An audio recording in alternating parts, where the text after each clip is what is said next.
სალამი, მოგესალმებით, ვაგრძელებთ ჯონ მაკარტურის საუბრების ქართულ ენაზე ატვირთვას, ეს არის ბიბლიური კითხვები და პასუხები. ჩვენ 71 ნაწილზე გადავით უკვე კაი ხანია, ალბათ ნახევრამდე ვარ ჩასულები და შემდეგ კითხვას ვავს ადამი. და ძალიან კარგი დიალოგი იმართება ბატონ ადამსა და ჯონ მაკარტურს შორის, რომელიც ეხება ძალიან საინტერესო თემას, იონე ნათლისმცემლის თემას, თუ როგორ გამოვლინდა მასში ელიას ძალა.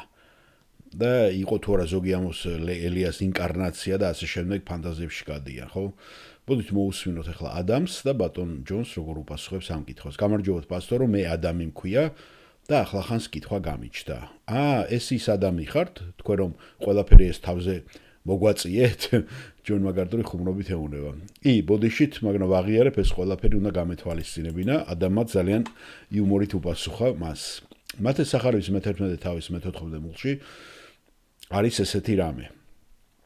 და მე მოვიყვან მე-7 მუხლიდან ამ საინტერესო დიალოგს, რასაც იესო გადმოგცეს მერე ელიასზე. ისინი რომ წავიდნენ, იესომ იონეზე დაუწყო ხალხს ლაპარაკი. რის სანახავად გახვედით უდაბნოში? ქარისაგან შერხეული ლერწმისა?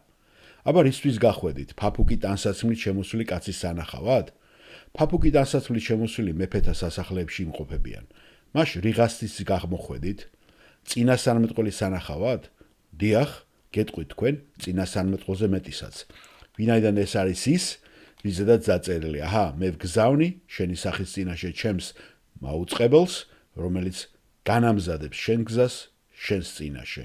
ჭეშმარიტად გეუბნები თქვენ, დედაკაცთაგან ნაშობთა შორის არ აღმდგარა იონათლისმცემელზე დიდი, მაგრამ ცათა სამეფოში უმცირესი მასზე დიდია. იონათლისმცემლის დღიდან აქამდე ცათა სამეფო ძალისხმევით აიღება და ძალისხმეველი წარიდაცებენ მას, რადგან ყველა წინასწარმეტყველი და რჯული იოანემდე წინასწარმეტყველებდნენ. თუ მიღება გსურთ, ის არის ახლა ის არის ზუსტად. თუ მიღება გსურთ, ის არის ელია, რომელიც უნდა მოვიდეს, ვისაც ყურები აქვს ისმინოს. რას ნიშნავს ეს ტიტული? იკითხება ადამი. რას ნიშნავს ეს ტიტული იონე ნათლისმცემლისათვის?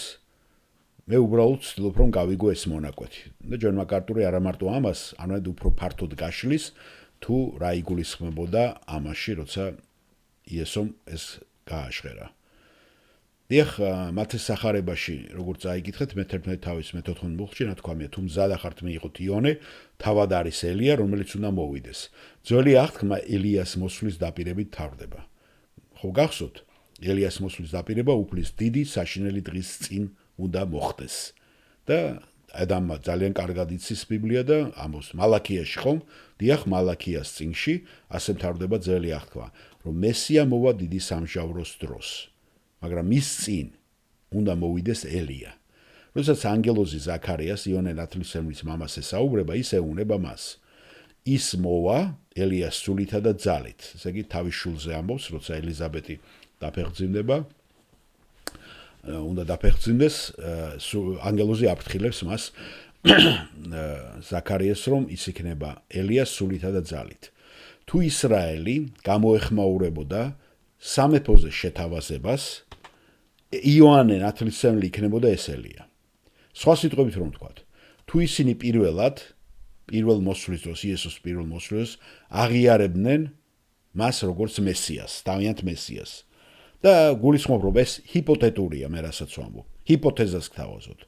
მაგრამ თუ ისინი აღიარებდნენ ქრისტეს, როდესაც ის მოვიდა პირველად, აუცილებლად შესთავაზდნენ მათ სამეფოს. თუ ისინი შეასრულებდნენ მაგალითად ტრიუმფალური შესვლისას, გახსოვთ ხო, პალმების იმითი რო ხვდებიან, როდესაც ისინი ესალმებიან მას, როგორც დავითის ძეს მესიას, თუ ისინი შეასრულებდნენ ამას, ნამდვილად ჭეშმარიტად და მიიღებდნენ მას როგორც უფალს და მესიას, თეორიულად სამეფო მოვიდოდა. ამიტომ იონე იქნებოდა ეს ელია.